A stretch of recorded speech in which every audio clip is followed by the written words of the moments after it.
Thank you, ধন্যবাদ, thank you. শোনা যাচ্ছে? একটু আওয়াজটা জোর করা যাবে? ঠিক আছে, ধন্যবাদ সবাইকে। প্রত্যেক বছরের মতো আমাকে স্কুলের পক্ষ থেকে কিছু বলার এই সুযোগটা দেওয়ার জন্য। আমি জানি যে একটু পরে যে অনুষ্ঠান হবে সেটা অনেক বেশি আকর্ষণীয়, আর তার মাঝখানে আমি বাধা হয়ে দাঁড়িয়ে আছি, কিন্তু এই সুযোগটা ছাড়তেও খারাপ লাগে।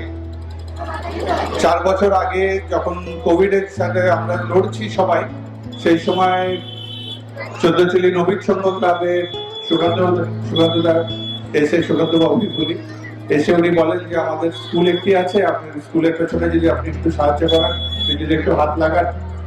তো সেই নিমন্ত্রণ নিয়ে আমি শুরু করেছিলাম যাত্রা, এবং আজকে সবাইকে ধন্যবাদ জানিয়ে আমি আমার বক্তব্য শুরু করছি।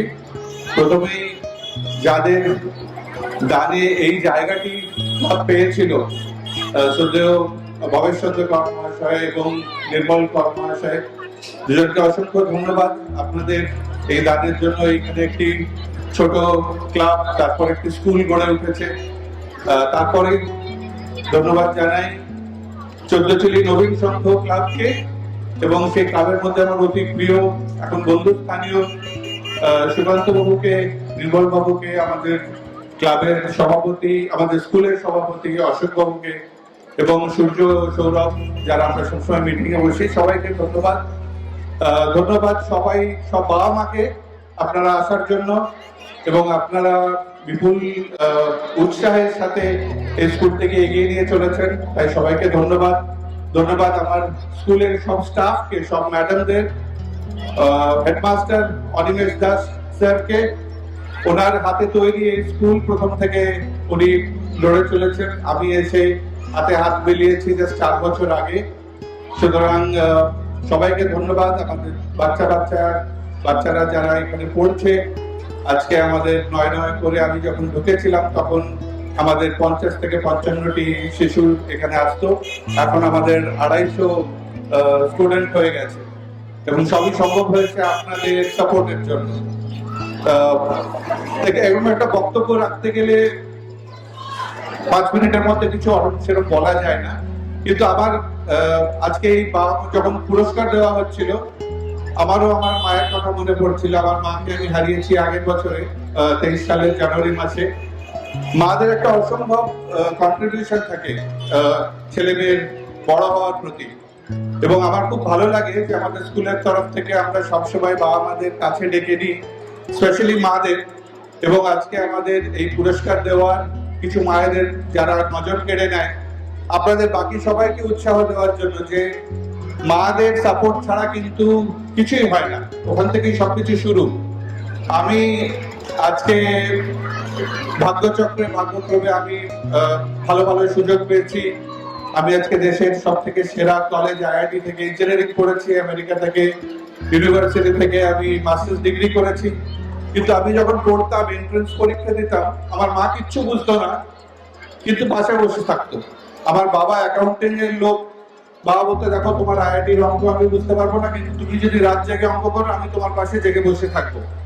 তাই যারা আপনারা মনে করেন যে আমি তো পড়ার ব্যাপারে অত যুক্ত নই, কি পড়ানো হচ্ছে না হচ্ছে, আপনি যদি শুধু সাথে থাকেন, একটু সময় মতো টিফিনটা করে দেন, একটু বাচ্চার মাথায় হাত বুলিয়ে দেন, ওদের একটু সাপোর্ট করেন, কারণ বাবারা সাধারণত ব্যস্ত থাকে, মায়েদেরই এই দায়িত্বটা দিতে হয়।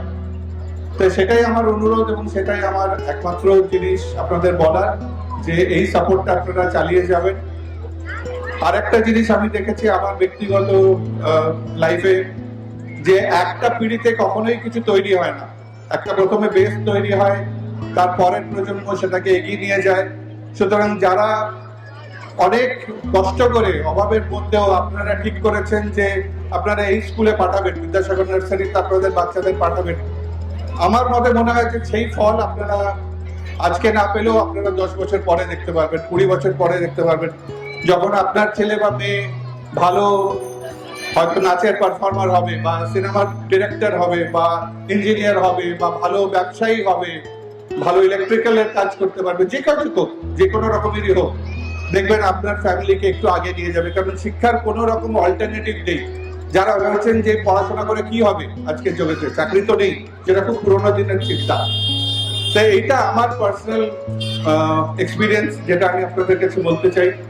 আর 2 নম্বর হচ্ছে, আপনারা একটা খুব ভালো শুরু করেছেন, যে আপনারা একটা সরকারি ফ্রি স্কুলেতে না দিয়ে আপনারা আপনাদের পয়সা অর্থ ব্যয় করে আজকে একটা প্রাইভেট নার্সারিতে পড়াতে দিয়ে এসছেন। আর আপনারা নিজেরাই দেখছেন যে আমরা এখানে শুধু পড়ার উপর জোর দিই না, আমরা সৃজনশীলতার উপর জোর দিই। আমাদের প্রত্যেক বছর বড় স্পোর্টস ফাংশন হচ্ছে আলাদা করে তুলীয় গ্রাউন্ডে, আমরা পরিষ্কার পরিচ্ছন্ন থাকার ব্যাপারে আমরা প্রাইজ দিচ্ছি। সুতরাং সব রকম দিক থেকে, এই যে আজকে আমাদের হেড বয় হেড গার্ল হলো, এরা কিন্তু পরীক্ষায় প্রথম বলে হেড বয় নয়, সব দিক থেকে আচার আচরণে, ব্যবহারে, পড়াশোনায়, সৃজনশীলতায়, সব দিক থেকে ওরা ভালো। ওরা আমাদের মডেল ছেলে ও মেয়ে। তাই আমার এটা প্রচুর ইচ্ছা ছিল যে আমাদের হেড বয় হেড গার্ল আমরা অ্যানাউন্স করব, এবং আপনারা এই স্কুলে এসে আপনাদের বাচ্চাদের এই অ্যাডভান্টেজটা পাবেন। তাছাড়া অনিমেষ যখন কিছু বলবে, বা আপনারা সবাই জানেন আমরা বিভিন্ন রকমের ব্যবস্থা রেখেছি স্কুলে, তা সেটা আমার খুব ভালো লাগে। সব থেকে ভালো লাগে যে আমি যখন 4 বছর আগে শুরু করেছিলাম, তা আমাকে অনেকেই এখানকার লোকাল স্কুলের অনেক শ্রদ্ধেয় হেডমাস্টার আমাকে বলেছিলেন, দেখুন আপনি হয়তো অর্থ ব্যয় করে একটা বিল্ডিং করে দিলেন, খুব সুন্দর দেখতে লাগছে বাইরে থেকে, ভেতরটা কি রকম, ভেতরটা কি করে সাজাবেন?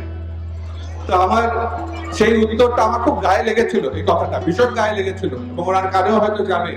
কিন্তু এই বছর সেই স্কুলে যখন অ্যাডমিশন টেস্ট বেরোয়, রেজাল্ট বেরোয়, প্রথম 10 জনের মধ্যে আমাদের স্কুল থেকে যখন 5টি শিশু সেখানে জায়গা পায়, তখন আমার ভীষণ ভীষণ ভালো লেগেছিল। আমি বলছি না যে প্রত্যেক বছর আমাদের সেরকম রেজাল্ট করতে হবে, এবছর হয়তো 1 জন পাবে, পরের বছর হয়তো 6 জন পাবে, কিন্তু পড়াটাও আমরা সমান তালে এগিয়ে নিয়ে চলেছি। কারণ সবকিছু জিনিসই দরকার, সেরকম নাচবেও ভালো, পড়াশোনাও ভালো করবে, তার ব্যবহারও ভালো হবে, তাকে দেখে সবাই বলবে যে, আমি ম্যাডামদের বলতাম যে এখানে বাচ্চাদের দেখে যান, বলে দেখো বিদ্যাসাগর নার্সারির বাচ্চা যাচ্ছে, তাই জন্য ওর এত ভালো ব্যবহার, তাই জন্য ওর মেধা এত। তাই এটা আপনারা একটা খুব ভালো কাজ করেছেন, এবং আমার মনে হয় যে আমার দিক থেকে আমি যে প্রচেষ্টা শুরু করেছিলাম, সেটা আমি আজকে সেই ফল দেখতে পাচ্ছি। আপনারা কেউ বিশ্বাস করবেন না, এই 2024 সালে আমি হয়তো হাতে গোনা 2 দিন থেকে 3 দিন এসেছি স্কুলে, আর আমাকে এখন আর কোনো রকম ফাইন্যান্সিয়াল কোনো আর্থিক হেল্পও করতে হয় না। তার মানে কি, স্কুল শক্ত হয়ে নিজের পায়ে দাঁড়িয়ে চলছে। আজকে অনিমেষ স্যার, বাকি সবাই, বাকি স্যার ম্যাডামরা সবাই যেভাবে নিজেরা প্রচেষ্টায় স্কুলটিকে এগিয়ে নিয়ে চলেছে। আমাকে যখন লোকে বলে তুমি তো গ্রামে অনেক কিছু করার চেষ্টা করেছিলে, কিরকম হলো? আমরা দেখো অনেক কিছু আমি চেষ্টা করেছি, কিন্তু বেশিরভাগই ফেল করেছি। একটি আমার সাকসেস, একটা আমার খুব ভালো লাগে, সেটা হচ্ছে বিদ্যাসাগর নার্সারি। কারণ বিদ্যাসাগর নার্সারি এখন একদম নিজের ভরসায়, নিজের শক্তিতে, নিজের ক্ষমতায় এবং আপনাদের সাপোর্টে অনেকটা এগিয়ে চলেছে। তাই আপনাদের ডিসিশনটা খুব ভালো যে আপনারা এই স্কুলের সাথে যুক্ত হয়েছে। তাহলে দুটো জিনিস আমি বললাম, এক যে আপনাদের সময়, আপনারা পার্সোনালি বাচ্চাদের কতটা সময় দিচ্ছেন সেটাই বেশি দরকার। পড়ানোর ব্যাপারটা স্কুলের উপর ছেড়ে দিন, বাকি জিনিসটা স্কুলের উপর ছেড়ে দিন, এবং সেরকম চলবে। একটাই সবাই মানে মাথায় রাখা উচিত, সবাই বলেন যে পড়াশোনা করে কি হবে, আজকাল তো কোনো চাকরির ব্যাপার নেই, চাকরি পাবে কি পাবে না, কিন্তু এই যে ফাউন্ডেশনটা করছেন, এই যে ভিত্তিটা করছেন, আপনারা দেখবেন যে আপনাদের ছেলেমেয়েরা পরে এই যখন একটা ছোট্ট চারা থেকে একটা বৃহৎ ময়ূর ও বৃহৎ গাছে পরিণত হবে, তার যে ধরনের স্কিল দরকার, সেই স্কিল কিন্তু আজকে আমরা তার বীজটা বপন করে দিচ্ছি। কারণ আপনারা হয়তো ভাবতে পারছেন না, আজকে 2034 সালে কিরকম ভাবে পৃথিবী চলবে সেটা কারো কল্পনার বাইরে। কারণ এখন আপনারা সবাই হয়তো শুনেছেন, আর্টিফিশিয়াল ইন্টেলিজেন্স বলে একটা মেশিনের যুগ চলে আসছে। আমেরিকাতে গাড়ি নিজে চলছে, বাড়িতে রোবট সমস্ত কাজ করে দিচ্ছে, কম্পিউটার এখন আমাদের মতো, ঠিক আমি এই যে বক্তৃতা দিচ্ছি, আজকে আমার ভাষা নকল করে, আমার রূপ নকল করে কম্পিউটার একই রকম বক্তব্য রাখার ক্ষমতা রাখে।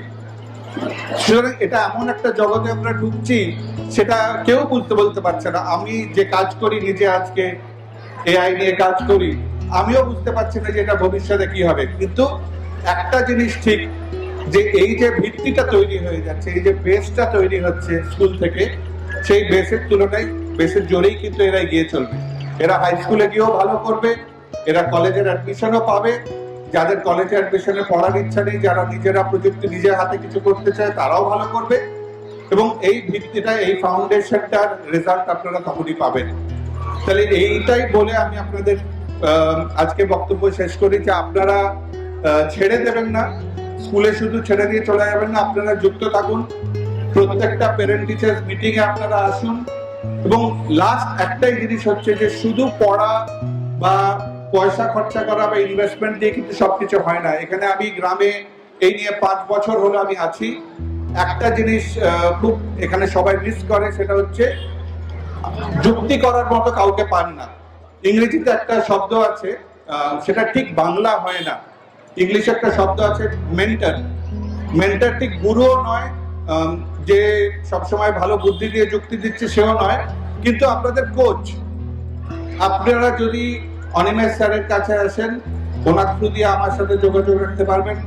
বিগত বছরে কয়েকজন এসছেনও, যাদের বাচ্চারা হয়তো ক্লাস 10-এ পড়ছে বা 12-এ পড়ছে বা কলেজে পরে কি ধরনের কেরিয়ার বানাবে, এই গাইডেন্সটা গ্রামে কেউ পায় না। এবং যেহেতু আমার আজকে সেই কানেকশনটা আছে, শহরে আমি আছি, আজকে আমি বিদেশে থাকি আসি, এই যোগাযোগটা আছে। আপনাদের কারো যদি কোনো প্রশ্ন থাকে যে বাবা 5 বছর পরে কি পড়াবো, কারণ 10 বছর আগেকার জ্ঞান নিয়ে কোনো লাভ নেই। আজকে ইঞ্জিনিয়ারিং কলেজে 100টা ছাত্র যখন বেরোয় ইন্ডিয়াতে, চাকরি দেওয়ার ক্ষমতা আছে শুধু 20 জন। সুতরাং বোকার মতো খালি ইঞ্জিনিয়ারিং পড়িয়ে দিলাম, তারপর 80 জনের কিন্তু কোনো চাকরি হবে না। স্টেটের কথা তো আপনারা সবাই জানেন যে স্কুলের চাকরির কি অবস্থা। এডুকেশন সিস্টেম কমপ্লিটলি ভেঙে গেছে আমাদের স্টেটে, আমাদের দেশে। সুতরাং সেই পরিপ্রেক্ষিতে আপনারা কি করবেন? আপনাদের বাচ্চাদের যখন এই স্কুল থেকে ছাড়িয়ে নিয়ে যাবেন, তারপর হাই স্কুল পড়বে, কলেজে পড়বে, কোনটা করা উচিত? আমার মনে হয় আমাদের স্কুলে আমি এবং অনিমেষ এবং অন্যান্যরা মিলে আপনাদের গাইড করতে পারি। যে কোনো সময় আপনারা এসে আমাদের প্রশ্ন করতে পারেন যে আজকে আমার মেয়ে খুব ভালো নাচে, আমি কি তাহলে নাচের দিকে নিয়ে যাব? আমি কি ওকে জি টিভি রিয়ালিটি শোতে নিয়ে যাব নাকি না নেব না? এই গাইডেন্সটা খুব মূল্যবান এবং এই গাইডেন্সটা আমরা দিতে রাজি, সময়ও দিতে রাজি। এইটুকু মাথায় রাখবেন। সবাইকে আবার ধন্যবাদ। আমাদের জায়গার অভাবের জন্য আজকে এরকম ভাবে অনুষ্ঠান করতে হচ্ছে। ভবিষ্যতে কোনো দিনের সুযোগ পেলে আমাদের একটু বড় জায়গা হবে, কিন্তু আজকের মতো সবাই কাছাকাছি থেকে আনন্দ এনজয় করছি, এটাই ভালো। আর আবার পরের বছরে দেখা হবে, বা মাঝে মাঝে যখন প্যারেন্ট টিচার্স মিটিং হয় তখন আপনাদের সাথে দেখা হবে। তখন সবাই ভালো থাকবেন। ধন্যবাদ।